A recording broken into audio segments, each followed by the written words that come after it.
Okay, so we don't really have any newbies. Hey, hi Rick, how you doing? And I think you all know Tom as well, John? Right, hi Tom. Okay. Yeah. Okay. I don't know Rick, I don't think, but I Rick. Okay, so I'd hope this would be an overview for some newbies, but since you're all sophisticated, let's talk about it as people who have been into this for a while now. And I still believe one of the real virtues of this whole approach is that we are all learning. I certainly know I am, and I believe that this learning will just really continue, frankly, forever. In this field we're in, consciousness and precognition in particular, we just have so much to learn, and I use that word in the deepest sense, to appreciate, to grok, to really get at all levels. So ultimately, this protocol is really quite simple. Now, simple is in quotation marks because the procedure you go through is simple. And in a real sense, what you do can be stated very simply. All you're doing is describing and sketching your target. Now, the target happens to be in the future. Okay, so some people might not think that's simple, but the idea of it is certainly quite simple. What do? You do 2 RV sessions, you get a coordinate, you do your first one, you do your second one. In the background, which the RVer doesn't have to worry about, there's a judging. He doesn't worry about that at all, but he gets magically in his e-box a prediction. Okay, and then the outcome becomes known, and then they go ahead and he does 2 feedback sessions. Protocol is really quite simple. It's the intellect trying to understand it all, which frankly I have no problem with. There's some people who just don't give a darn. Mel Riley, who I think you guys know, he was wonderful. Whenever I would start talking about this stuff, he'd say, "Marty, stop. Just give me the damn coordinate." He didn't care about any of this stuff. He just wanted to do his remote viewing. Okay, well, and I think you understand my point about in the precognitive world, it really begins with the feedback session and then the entanglement of the information. And then a queen once remarked very nicely, "It's a poor sort of memory that only works backwards." I love that quote. And the intellect just has a really hard time with that. But your subconscious gets it. I believe this kind of backward flow of information is actually going on all the time. Now, I really do encourage, and this is one of the things that I've learned. I mean, I've done group settings for many, many, many years. But I really believe this mindset that ultimately the work that we're doing here is really a personal journey first and foremost. Now, that's, I guess, a personal opinion, but I believe that attitude helps the group as a whole as well. Because if you're growing personally, you're learning about yourself and how you communicate with your subconscious, you're going to be helping the group too, of course. But when we're talking... You want to get more people, but now that you've getting a success rate, the people will come. I don't think you're going to need to worry about that. Yeah, you might be right, because as I'll show you the latest stats and everything, and if people just continue saying they're making money, maybe they will come. Though I'm finding there's a lot of psychological resistance to giving up the old ways, and that's kind of universal too, as you guys know. So the old ways meaning regular ARV or regular ARV. Well, yeah, regular ARV in particular. Hey, this can't really be any better. hey, that sort of thing. And you don't really need to convince those people, though. It's the newbies that are going to be attracted, that are going to get the most benefit out of this, right? That's right. And you want, I know, Tom, and I agree with you, and it's going to happen at its own pace. I just tend to be an impatient person, and I just need to remind myself of that. Okay, so this idea of precognition raises lots of wonderful questions. I like this cartoon too. And I do believe it comes down to the self-actualization, self-realization. So I think you guys appreciate at least my view on that. Now this does begin with a unitary prediction. I'm now leading into wild card, and this will be good for us to talk about because I think of all parts of this, I get the most questions and issues which come up concerning the wild card.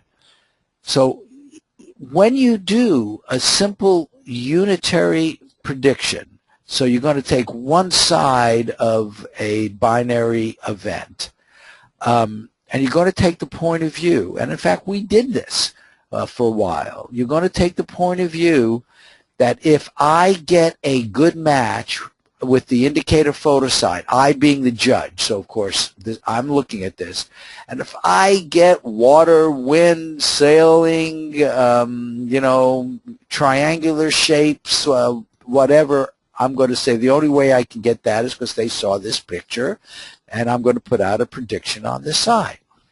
If I get something which is very, very different than this, I could say, it must be the other side. But if it is the other side, not the sailboat, what do I give them back as feedback? We want to close the loop. Well, at one point in time, the judge might randomly pick something and send it to them. Okay, that's one approach. I think the wild card approach is much broader than that. And I'm going to give you other examples of that. I think it's much deeper, and it's a much, much better approach. Now, why? The wild card really addresses what, over all of my years in here, working this ARV, has turned out to be two really key issues. The first one, people really do, after a while, get bored doing photo sites.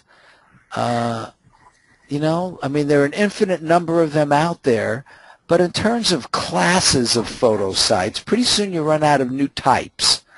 And I think after several years, the conscious and subconscious, I mean, I've had people tell me, nah, they never get bored, because some people, as you well know, are into this strictly for the wagering, as much as, you know, I don't see that, and I see people potentially outgrowing that. They just want the wagering. And you know what? I'll encourage those people. I have no problem with those people.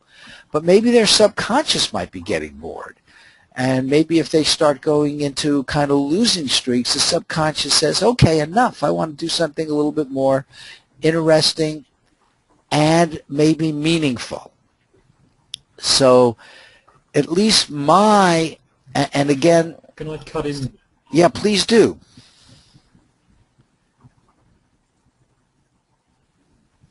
I think you've hit the nail on the head here quite considerably, because I've taken over some people who were doing more or less that sort of thing, and I've introduced what I class as different targets.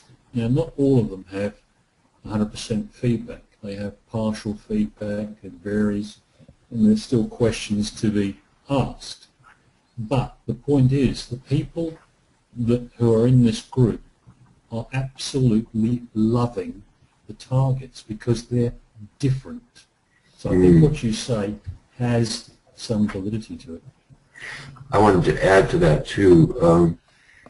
I think what you're suggesting is even more varied than what I'm going to discuss now briefly, but we did try in the past, too, Don Walker and I, to have a variety of targets, but not one right after the other. But the topic I wanted to introduce briefly was about using videos as feedback rather than static photos. And I noticed that Teresa was using a video in her sessions that she was doing yesterday and posting on Facebook. So I posted a request there if anybody knows of short videos, because she was using a 6-minute video.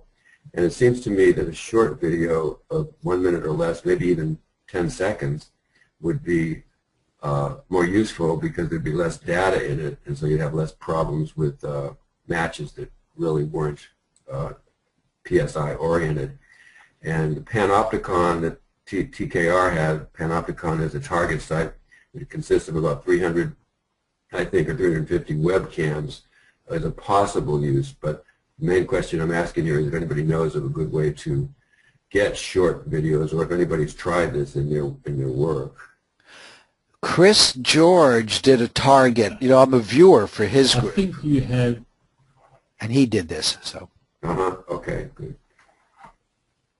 Go ahead, Rick.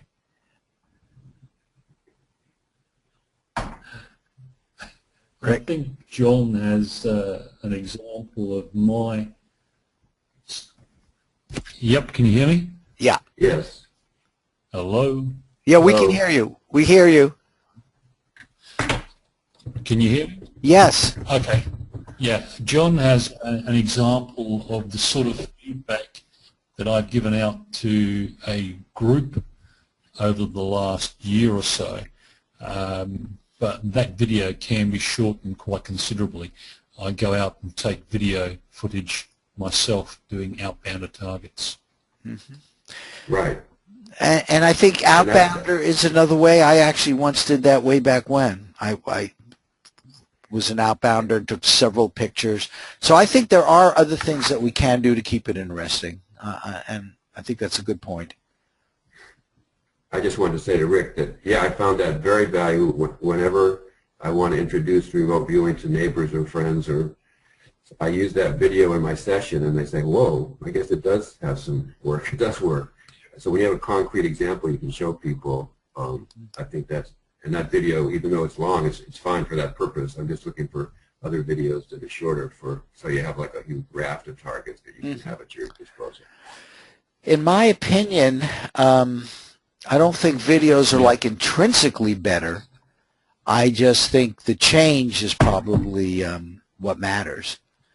If we have time, can I explain one possible reason why I think Variety. Sure, go ahead. Variety, but also, well, again, this is very speculative, but we're very speculative about what the psi process is anyway. Mm-hmm. But I've been reading one of these neuroscience books, and there's a deficit that some people have after strokes, usually from carbon monoxide poisoning, actually, where it's something like apperceptive agnosia or something, where they can't recognize shapes.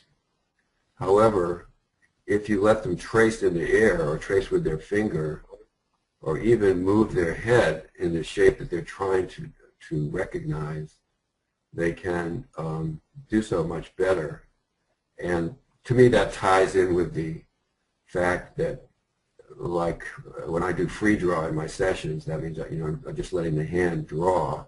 Mm-hmm. I get better results usually than when I try to visualize the target. And so what I'm saying is that because the body is doing it, and because it's movement, they've also found that movement plays into this factor when you have this illness, this deficit that if the target is moving, there's better recognition. So again, it's purely speculative, but I just think that a dynamic thing might be a better target in the long run. And I don't know anybody who's really done lots of testing with that, so I'd like to do that. People have done some work, but not enough to say, hey, we've proven it. But however, after saying what you did, I'd have to agree that for some people, I'm sure videos would be better. We're all a little bit different. And I imagine there are some people who would perform better with videos. Yeah, I think that's right. Okay. Now, here is the approach which I think brings in this interest level with the wild card. It lets you make just these kind of decisions. If you wanted to put into your wild card set, because I still don't want there to be any front loading, if you want to put into your wild card set videos, you can. Yeah, great point. That's right. So now here are the suggestions. And notice wild cards come up half the time. You're going to, so you would get a lot of them. Right now, most of the people are still using photo sites, and you can get them here, and you guys know about the link. You can have yourself or a friend put in photo sites, but then you can do any kind of target of interest to you. Now, this includes videos. Maybe, in fact, I should add that to this list. But it also includes, how about information on a current missing person? How about information on improving how you do your 1ARV? How about, I've always wanted to do this, I've never had time, but somebody might want to use precognitive remote viewing, which is what you're doing here with your wildcard, to come up with what is a prominent invention in the year 2022. What will be presented at the next significant meeting? I have been trying to get Pam Coronado. I've actually given up, but in her case, she's busy doing so many other things. You know, imagine if you're working on a missing persons case or any other kind of case, and you know in 3 weeks you're going to have a review meeting. Well, what if you were to go ahead 3 weeks and pick up information from that meeting, which might very well include finding the perp who did some crime or whatever. You could get that information earlier, which would then help you for the following meeting. And it just seems like such a good application, because we know we can pick up information from future meetings. Why not make that, for example, a wild card? It sounds like a great idea. I've been just taking the random one that you send to the email address and using that, and it certainly isn't very meaningful. I think I've been doing reasonably well in the group I'm in, since you use a fair number of my sketches. So I'm a little hesitant to tamper with that, because it may be the fact that it's not interesting that it works for me. I don't know. On the other hand, I would really like to make use of the wild cards better. You know, that's the point I was going to raise with Deborah. You know, if she were here, that maybe the setup is perfect as it is. Who knows? But the conscious mind says, yeah, I really should do something else with this. So I don't know. I love it. I love it.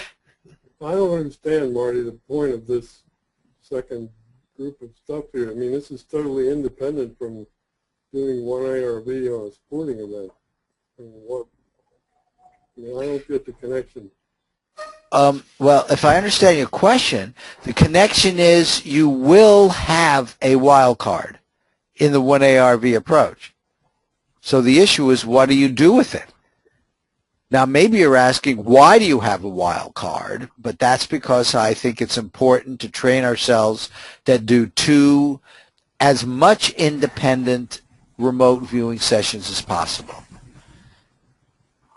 Well, I sort of understand why you have a wild card, but trying to make use of it, I mean... that's to get back here, because I believe after a while, people are going to start looking for other more meaningful applications. And this, at least those people, and Tom, you know, I can understand if someone says, hey, like Mel Riley, I just like to do remote viewing. Give me a coordinate. And that may be enough for some people. But other people might want to connect. I agree with you that you need to do something to keep it interesting, and this is an interesting idea. I'm just not seeing why you just won't do this as some separate thing instead of connecting it to 1ARV on sporting events, that's all. Oh, I see. Why don't I go out and get another group to try to do this? Well, I actually am, except it's going to have to be other people taking on this idea and using it, which is what I'm promoting. I'm tapped out. What you see me doing now with 5 groups, viewing for another group, and Yeah, I figured that. trying to promote it. So I am trying to get other people to pick up on some of these ideas. Okay. Yeah. And then this idea of potentially randomly mixing them. You know, have some videos with some other things, with some of these other ideas. Though some of these ideas could be a whole group. I mean, like Pan could set up a whole group where she's got people who follow her that do remote viewing, and they could look ahead to the meeting when they're going to find the weapon that killed the person or the location. Move to the meeting when you actually find the missing person. Describe that location. You know, they could do all kinds of things like that, which Pam could then give them as their wild card. So it doesn't have to be random. It can be provided by the tasker. It just has to not be front-loaded. She has a web-based class starting tomorrow for 30 days for $75 or something. Yeah. Which I looked into, but haven't decided to join it, just to get her perspective, because she has both natural abilities and also she trained in CRV. Correct. However, 30 days is a long time, but if I did that, I would find out whether she's doing any of that anyway. But Well, anyway. she's not. I think she's using remote viewing. She teaches that sometimes, but she's just hasn't taken to these ideas yet. And again, as I said, I've stopped. But, you know, hey, there are other people out there who might. There are other people who are certain doing things, but it's hard to get people to do new things. Yeah. Now, another possibility, and I've used this one, and I like this one a lot, is a purely open session.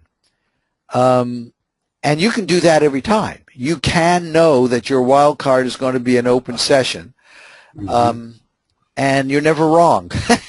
That's a nice advantage, because whatever your sub gives you is exactly right, and that's your idea. And then I'm sure there are plenty of other ideas.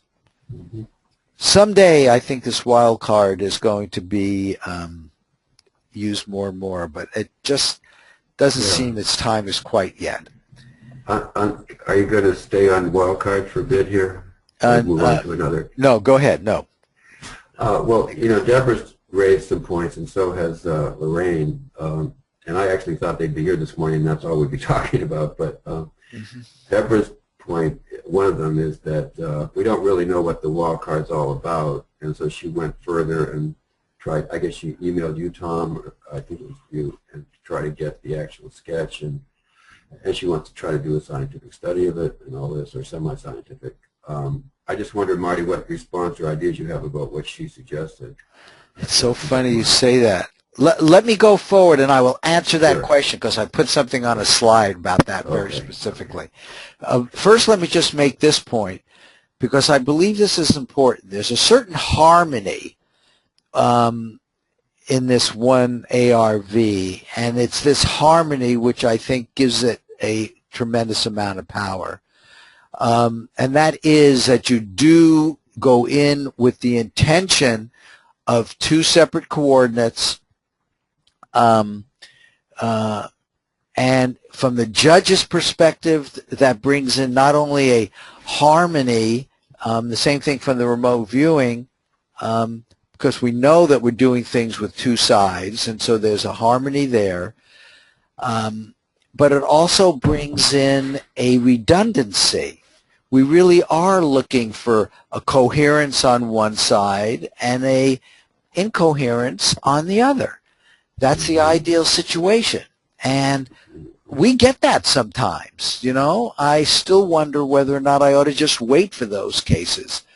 But the answer is no, because I still get enough of those cases where I really believe they're at the 80% level when I go. Last night. Are you keeping track of that? Say it again?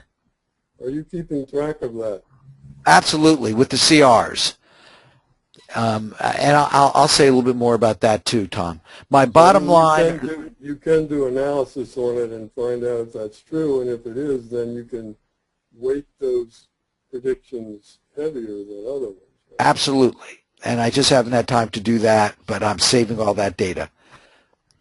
Just, what do would you clarify, Marty, there what you're referring to in terms of incoherence? You mean a vast difference in the CR scores or something else? I mean, Well, low CR scores, I would think. Low CR scores would be the incoherent ones, where you can tell the viewers seem to go to different places. You know, they're not only not describing the IPS, but they might be going to just different places, and the CR scores are all around 2. You know, you're just getting random matches.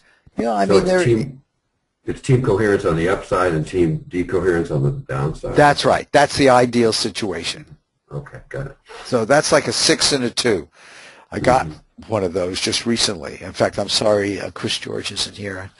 I haven't quite put together, but we did the Eiffel Tower, and he did everything but name it, and then he sent me an email, said that it was a undisclosed AOL. He just didn't feel like putting.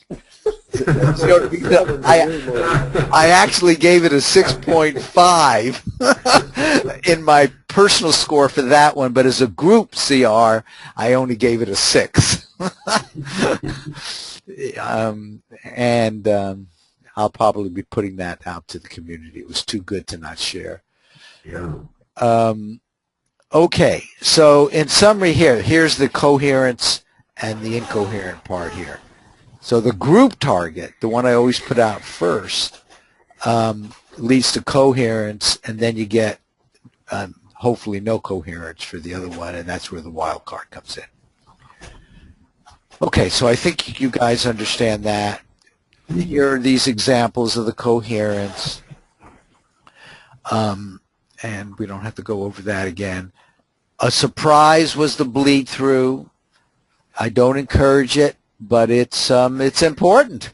It contributed to yesterday's hit, and it's the subconscious has a mind of its own. That's one of the things I'm learning, and it's always, I think, trying to assist us, teach us things. That's your point of view, Marty. Mine Absolutely. I said I think, but that's... What's Tom's point of view on this? My subconscious and me are not two different things. What Marty is calling his subconscious is something that is completely integrated with me. It's just the intuitive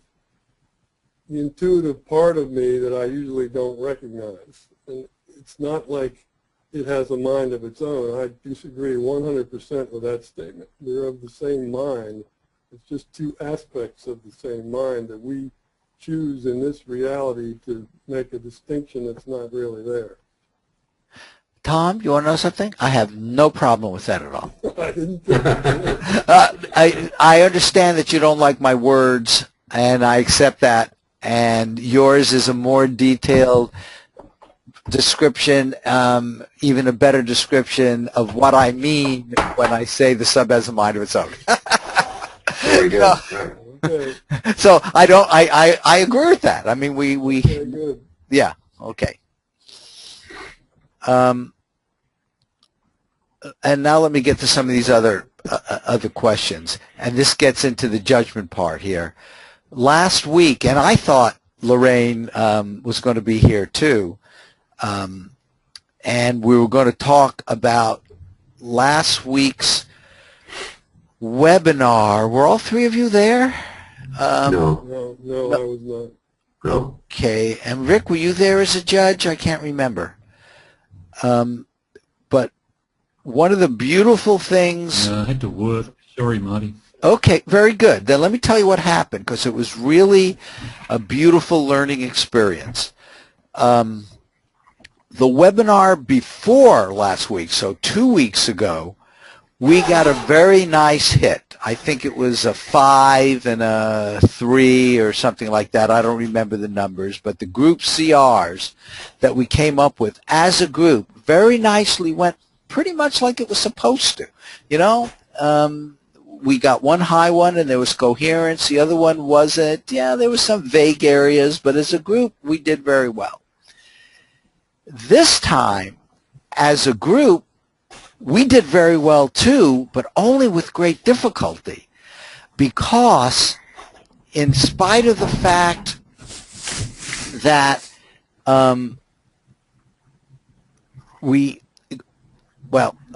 let me say it this way. Coming to the conclusion of a 4.5 and a 3.5 was very difficult.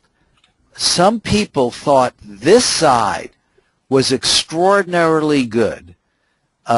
We had a range from this side of like a ranking of 3.5 up to 5.5. One person thought one transcript should have been a 6. On the other side, even though one of the people was ranked as a 5, the group thought that, well, 3 of the people in the group, including Lorraine and Joni and one other person, wanted to make this even lower than a 3.5. It was a 3. But the other 3 people, there were 6 of us, including me, felt it should be a pass. And so we spent a lot of time talking about this gray area when the 2 confidence rankings are 1 point apart, which is a pass. And because it was a tie, I made this 4.5 and 3.5. And what actually happened was this side. So we made the right judgment, and everybody really learned a lot about, well, the analysis judging process, and how I think it's a challenge, and you have to not let, well, your intellect maybe go away or whatever. It's a challenge. But that's what happened last week, and that leads me to want to... So these folks who were here last week, the reason I didn't come was I thought it was just for new judges, but it sounds like there were some old judges there. So it wasn't just a case of new people sort of getting lost in the process, but like Joni had judged before, I take it, right? Oh, correct. And Lorraine does self-judging, and she's got her own view on all this. Right.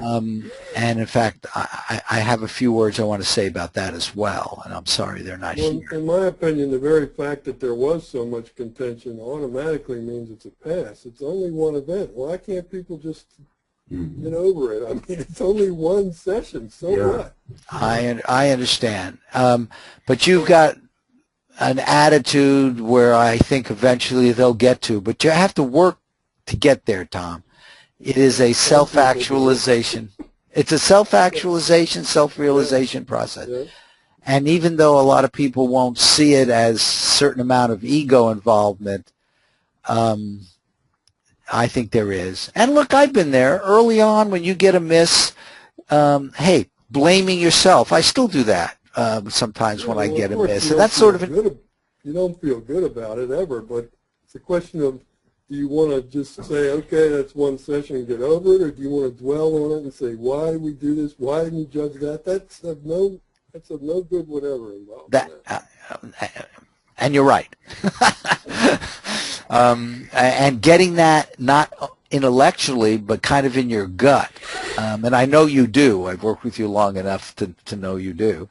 Yeah, you have to trust the process. That's the thing. I mean, you know that it works now. I've made a shift in that lately myself, where I believe enough in this that I am betting serious money on this now, because in the long run, I know we're going to win. Beautiful. It makes no difference. Beautiful. Beautiful. Most of the time. Okay. So you guys all over the TARG scale, one of the key places that I'm always looking for is this unambiguous, unique, matchable elements. And Alexis came up with a complicated flow chart for all that, which is fine. You know, somehow you've got to get a sense of what these numbers mean to you. But there's an intuitive part of it, no matter how much you try to make it precise. You know, exactly how unique is unique and how unambiguous is unambiguous. And there are judgments there. And this is kind kind of the answer, I think, to the question you were asking before, John. The judgment part of this is based on experience and both of those kind of at the same time, experience and intuition together. Usually we think of experience as you're learning in time forward.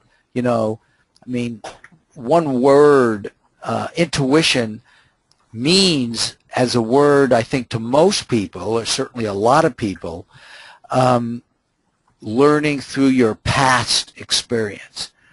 But those of us who appreciate that precognition is real, I believe your future experience, what's the nows that are going to happen in the future, are part of an intuition which you're building up and you can use. And when I do my judging and all that, I'm trying to be open to that. I'm trying to see the connections that the other person's mind might have done, and does it make sense? And then I'm also trying to get a sense of, hey, I'm pushing this too far. This whole idea of the analysis and judging of transcripts is right at the core of what's going on here. You know, the viewers do their thing and they touch precognition, and yet it's the analysis and judging is where the statement is made, yep, that was precognitive, that was psychic, etc. So it's right at the center of everything. Yeah, I think the counter push, as it were, is coming from Alexis, who's just new and wants to have everything sort of strict and scientific and objective is the word he uses. And I think Deborah, who has a lot more experience, also was coming from the place of, well, we should make this more scientific.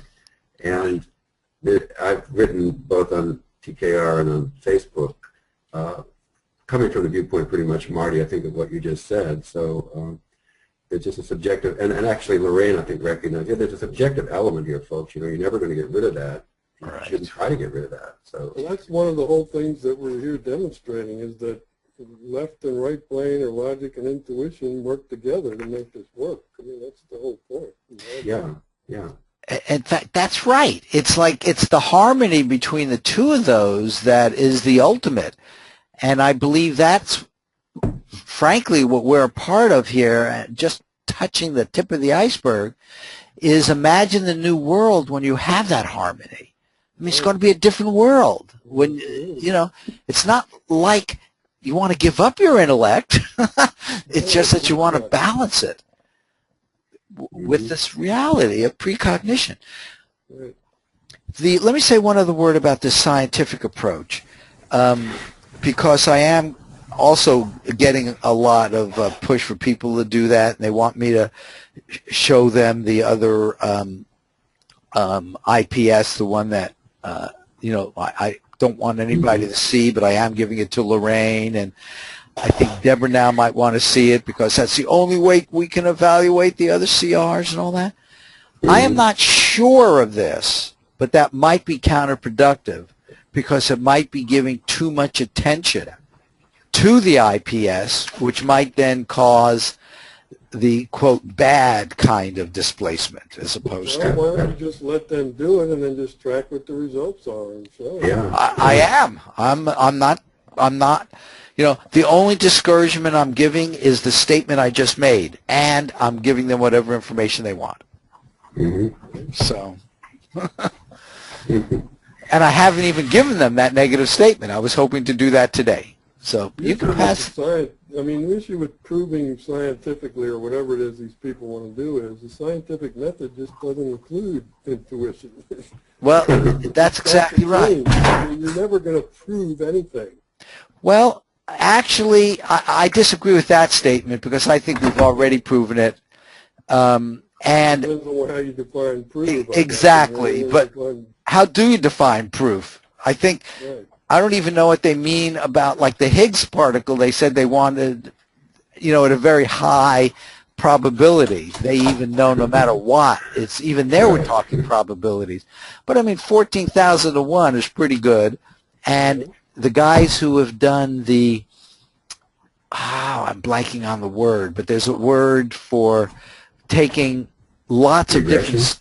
Say it again. Oh no, you mean meta-analyses? Yeah, meta-analyses, where they take all the individual ones. They get trillion to 1 proof, Right. Tom. Mm-hmm. I mean, from I know all. about it. That's Dean Radin. I know about it.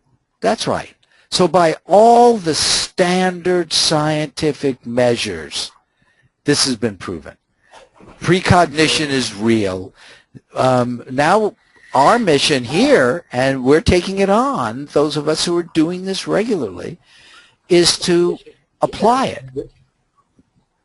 So this is the latest, including last night's, and we're at 68%, and these stats lead in a standard binary approach to odds like this, a p-tail of 7 times 10 to the minus 5.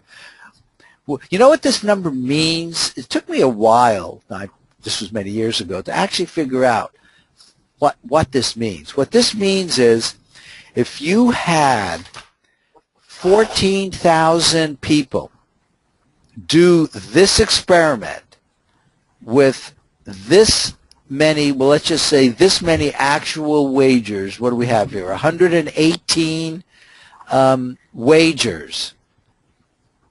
1 out of 14,467 would be a success, and that's us. So, None of that many would have 80 or more hits, is what you mean. right, out of that many. So, I mean, come on, chance is pretty good. If it was random. This isn't random, and if it was random, that would be the case. that's right. That's what the random means. That's right. 1 in 14,167 people would have a 68% hit rate. Is that what you're saying? Or higher. Only one, correct. Only one person. Okay. Yeah, it's like the roulette wheel. You know, one number coming up is 1 out of 38. You roll it once, and you'd have to say this is that roll. If you still want to hold on to the argument that says it's chance. I'm at the point now where this number doesn't mean anything to me. I still show it because it's still meaningful to some other people.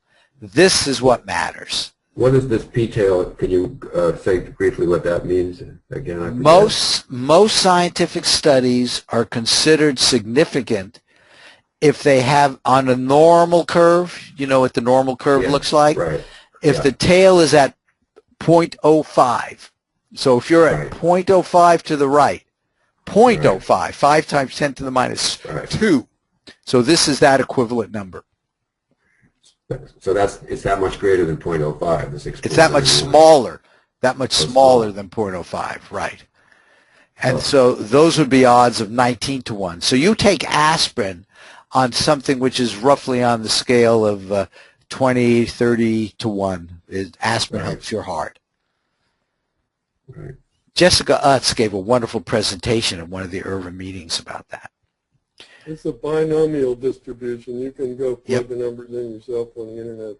That's exactly right. Okay, and then this here is what the stats, this is the graph which I'm keeping, and I am still looking for the green curve, which is the 25-day moving average curve, to oscillate up here. This is the objective I have. You know, everybody tells me, Marty, you should really be happy with where you are, and I'm happy enough, but I believe to become kind of a significant player in the paradigm shift, because there are a lot of other things going on in the paradigm shift. You know, we're just one aspect of this. A lot of things are happening in other areas. I believe being up here. Sorry, is each jog one game or 2 games, or when it each goes jog up like one number? You see, each one of these are another tradable prediction. So passes are ignored here. I mean, in the green line, like the last one that went up there, a few points, does that represent 1 or 2 predictions? Right here, this was one, this was the second one. So Okay. 1, 2. Okay, got it. Okay. Yeah. And so this is where we are. And I believe I certainly learned a lot going on here, and it was all about passes. I think I really got overconfident. But it was even more than that. It's kind of subtle. I couldn't even say this to a lot of people, but I'm going to say it to you. I directly experienced while I was up here, boy, this happened faster than I really expected it to happen. It was like I couldn't believe it. And I couldn't believe it, you know? Yeah, it was almost a self-fulfilling prophecy. It was very strange. And it's like internally, I am continuing to work on, and I really worked on it right down here, on, you know what? It is time, and it's okay, and it's healthy to get up here and to stay up here. Approach, I can understand why we're not at 100%. We've had examples now of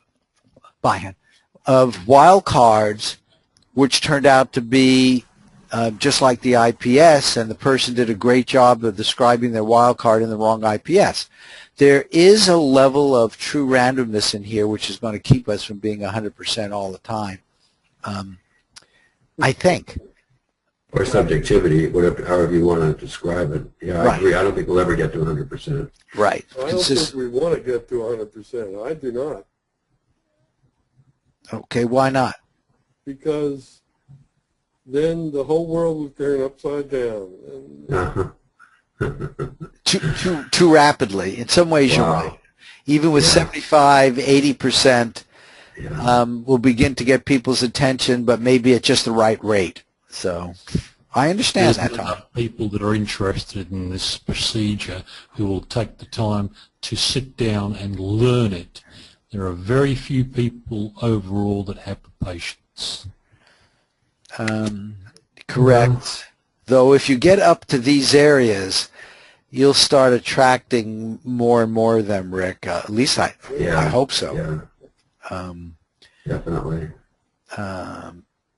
And just the right kind of people. That's why I do see this as a part of a consciousness paradigm shift, because you're going to be getting just the kind of people you want, the ones that do have some patience, the one that can appreciate that, you know what, maybe this old view of the world being flat, that you can't get information from the future, isn't right. Maybe the universe is broader than that.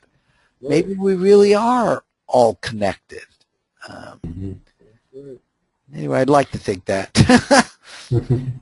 Okay, well, as I said, I had then hoped we would have some newbies here, and I wanted to close with this one. But the fact of the matter is, if the groups that are going, including the ones, John, that are still staying private, because they won't stay private forever. If nothing else, as you start driving your Ferraris around, or however, however it happens, it'll get out there in just the right time frame. And let's just keep doing all we can to have those. One flashback briefly. 2 weeks ago when we had that webinar, and I was there and took part in the judging, Tom had mentioned he's betting more now. Because I was part of the judging and I could see what the heck was going on, I said, yeah, so I bet it more than before, generally. But as a viewer, I'm not going to be able to be part of that judging. I just have to take confidence in when you send us to pick, Marty, just say, okay, well, look at these stats. Let's just bet it. So, okay. Right, that's the way I feel too, yes. Yeah, well, and I'll keep putting out the stats. In fact, now that you're saying that, there is a specific link where you can always get my latest stats. Do you want me to give that to you? Well, it's in the email that I think you sent. Yeah, you sent it in the email. Well, I want to clarify. It's not. I don't look at those stats and then decide, oh, we're doing good this week, I'm going to bet. It's right. It's a long-term thing. It's important. That's right. That depends on all of that. Yeah. See, And, yeah. and Marty said the webinar recently that he bets the same amount or pretty much each time, which makes a lot of sense. And I know from my own experience, and maybe you all have the same, is that trying to do parlays, like in this second and third groups I was in, man, parlays just did not work that well because the stats were not 90% or 85%. And so I'm back to just one game at a time, actually, pretty much. Good. Well, parlays can work, but you just don't want to bet huge amounts on them. That's all. Even when you bet little amounts, you lose too. So, I mean, occasionally it helped get me up, but I've sort of sworn off of them for a while. Except, like you say, maybe $5 or $8 or something. It's just that the hit rates on parlays are so much lower. It's like in horse racing, an exacta or a daily double is much harder to hit than a win bet. And Right. you have to resign yourself to the fact that you're going to get such a low hit rate. So you have to have a long period of time to do it before you can, be reasonably expectation of making money. I mean, if we're up at 80%, I would do more parlays, but where we're at, I'm going to do far fewer of them and just a handful of dollars on them. Notice even at 80%, the chances of getting two right for your parlay to be a success drops down to 64%. Right. So, and I'm not sure you make any more money. Parlays are for people who want to place one bet and only have $10, and they want to place one bet on something. But otherwise, there is actually an advantage to parlays if the sports books do them the way they should, and that is they only should take out the house take on the bet once instead of twice. If you're actually, I don't know if that applies to this or not, but it's like a daily double. Instead of taking the house take out of 20% twice, you only take it out once, so you get that much more back. I see. Well, yeah, you and I talked a little bit about trying to do that with horse races, Tom, and maybe we should get back to. Let me say one last thing, and then, guys, please add to this. I thought this quote was really kind of remarkable, and it was this part of it. I mean, the front part of it is beautiful, too, our duty to proceed as if limits to our ability did not exist. Okay. But this part, we are collaborators in creation. This, I thought, says so much because it shows that the here and now moment, which is where we have our free will, is where all creation occurs. And this concept of what's real is out there in this universe of consciousness. Well, that universe is created by all the now moments, including the future ones. And we're creating all of those with our very own consciousness, as everybody else is. I thought that was just, this guy, and his name has always come up for forever. He's a biggie. I never really studied him, but I keep running into his name over and over and over again. Yeah. So. Kind of a Gaia, wasn't he a person into Gaia? I don't know if he used that term, but was he that? Yeah, he was another. I think he was priest. one of them. Yeah, priest, right? The mystic priests, just like of all faiths, really got it. Going way back, they just got it. Okay, what do you guys? Just one more thought on I mean, I appreciate that, but I guess I'm so much into reading neuroscience that when there's a huge debate in there sort of about that comes across into the field of remote viewing is how much we create reality and how much our senses are actually creating the representations that we have in our minds and all that. So that's sort of where I just being an old Marxist, I think there's an objective reality out there, that the moon was there before people were, and if there's some other creature that comes from some other star system and lands on it, it's going to be there. You don't have to observe it. Anyway, it gets into all that stuff about quantum observation and all that. Anyway, that's kind of where I live, in my interest these days, more so than in the mystics, but I've always appreciated the mystics to some extent, but not to the extent you do, Marty, I think. Well, I have really come to believe, and you've seen me say it so many times, that consciousness is the fundamental. I mean, I am at the point where I really believe that. And the moon is, in fact, out there. That isn't a contradiction. It's just which is more fundamental. And it's the consciousness world, the non-physical world, the spiritual world that is more fundamental. That doesn't contradict the fact that the moon is there. And yes, I believe there is a sound when a tree falls in a forest. Well, I can go. I think there are vibrations out there, and all that would happen. Nobody would know about it, but here's a parallel approach to that. You know, Marx said that sort of consciousness is built on fundamental of material reality, and Hegel said, no, you know, Hegel, and Marx turned Hegel upside down. Hegel said, no, consciousness is the fundamental. Well, I tend to think maybe Marx was wrong on this, that Hegel was right, that consciousness is the fundamental. Oh, did they actually had a discussion in that fashion? Well, Hegel was pre-Marx. It was just somewhat before Marx, and Marx said, you know, Hegel is a brilliant man. He's very obscure in his writings, but if you turn him upside down and start with material reality and not with this absolute spirit stuff, then you're going to get a lot farther. And I think, you know, I don't think Marx has an awful lot to say to the present world and past world. That Marx is, but there are also abominations within Marxism. But anyway, on that particular point, I think I kept saying to myself, well, maybe Hegel's right after all. You know? Yeah. Well, you see, I think in many ways, precognition is one of the best demonstrations of that. Because in the normal model of the physical world, you really don't get information going backwards in time. Now, you know, quantum mechanics is very close to saying you can get entanglement instantly, but so you can say, well, no, maybe it is there in the physical world. Nevertheless, it's it just seems to fit things very nicely. And then I bring in zero-point energy and all the fact that when you get down to as close to nothing as you can get, what you find is teeming huge amounts of energy. And, you know, I mean, that was a surprise. Yeah, I think entanglement and this precognition are two expressions of the same thing. Entanglement is close to being proved, whatever that means, but most people don't understand the implications of that yet.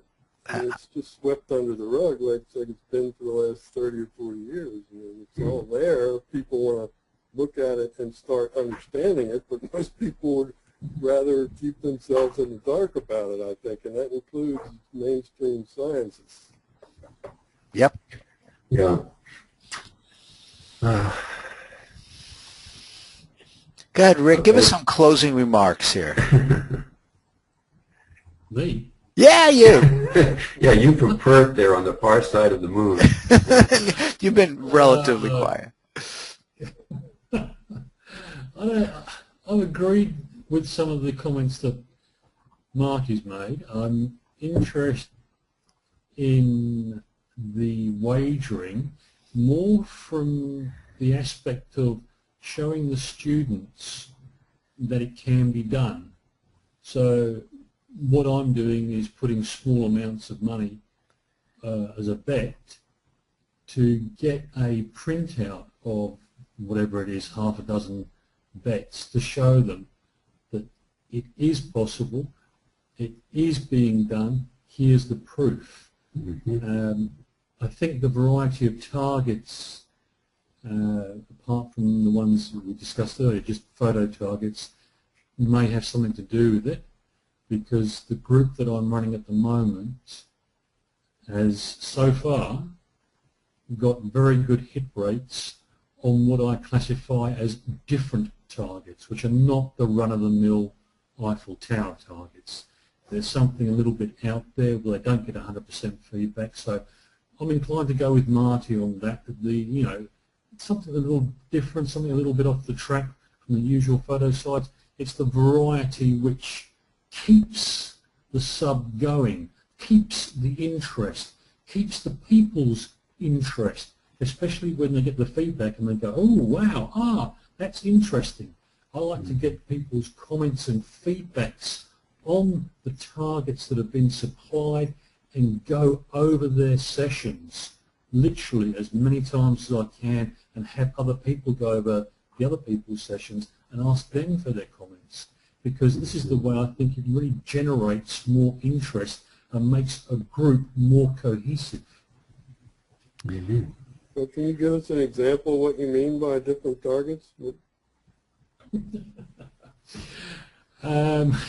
There's a very controversial target that I gave the group recently. There's a guy down in, where is it, Alamogordo. He had a few of the guys, like Lynn, Paul, and some of the other ones, Laurie, do a particular target. Anyway, it's a moon target, and I've got a photograph of an object on the far side of the moon, and I've given it to my class students over the last few years, and it's all come back the same sort of information, that there's this large object up there. One woman couldn't express how large it was. Another gave an analogy of a cruise liner because of her mental Rolodex couldn't encompass this object that was 3.3 kilometres long and about 500 metres high.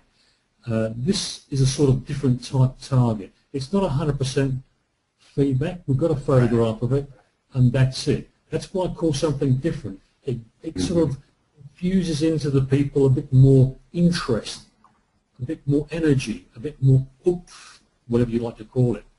And it promotes a lot of discussion as well, and that's what I'm interested in, the cohesiveness of the group. Mm-hmm. See, this is very interesting because it all begins with the feedback, and as you know, I emphasize the feedback too. That's one of the reasons I give the AJ summary to people to look at it. What you're talking about here is quite interesting because there's a distinction between what might really be on the backside of the moon. You can spend all the time you want to arguing whether or not, you know, some other sentient group of beings put something on the backside of the moon or not. But notice that's entirely separate from the fact that you, having spent a lot of time there, led to good sessions which close the loop in a positive way. You kind of get the point I'm making? I don't think, right. I wouldn't use the fact that they get that for proof that it's there. I would use that to get to the point that that proves how important feedback is and keeping it interesting, all the points you made. I can't say categorically until you have a piece of the whatever it is in your hand with more tangible proof because of this particular object is purportedly right. But I think you really helped prove, as much as you can prove these things, that paying attention to the feedback really contributes to good RV sessions. Definitely. Definitely. So yeah, I'm with you on that. Okay. That's a different target, Tom. It's a little bit different, I think. Yeah, it's interesting. Yeah. Quite different. Yeah. Okay. Would you guys recommend I put targets like that in as indicator photo sites? No. Yeah. Definitely not. I think for us, I'm going to keep things pretty much the same. I might slip in a video one of these days, but see, there's also the aspect of having a system going that doesn't take an enormous amount of time. Right. Because I do think there's value in having many groups going like I'm doing now. And you're already putting in so much time, and so far there's just one person, Chris, I guess, who started the second group, and I don't know, Rick, if Rick is doing one. Are you doing one ARV over there with that group, Rick? No, John. This is just a group that the RVU has started up with a number of viewers that are doing, as I say, different targets. But at the moment, it's getting the cohesiveness of the group together, as I mentioned. My aim is to get them to a stage where basically Aurora was a few years ago. You know, Right. I want them to become conversational with each other. I'm going to put a webinar on and they can chat and all this, that and the other. Great. At the end of the day, I think the more interaction that a group has, and they can get information about each other, whatever they want to volunteer, whether it's about themselves, whether it's about the sessions, it brings them closer. And I think this has some, I don't know how much, but I think it has some impact on their viewing. I agree, yeah. Mm-hmm. Yeah, it's good to feel good about the group and yourself. Yeah. Okay. Though I think all of us are, so I certainly am hinting, Rick, at some point in time when you feel you've got that cohesion with the people, boy, you'd sure be an ideal person to start another 1ARV group. Hint, hint. Here, here. Okay, guys, you take care. Thanks. Have a great Thanks, weekend. Friday, everybody. Yeah, you too, Yeah. guys. All right. Okay. Bye now. Have a good Yeah. Okay. Ciao. Bye now. Bye.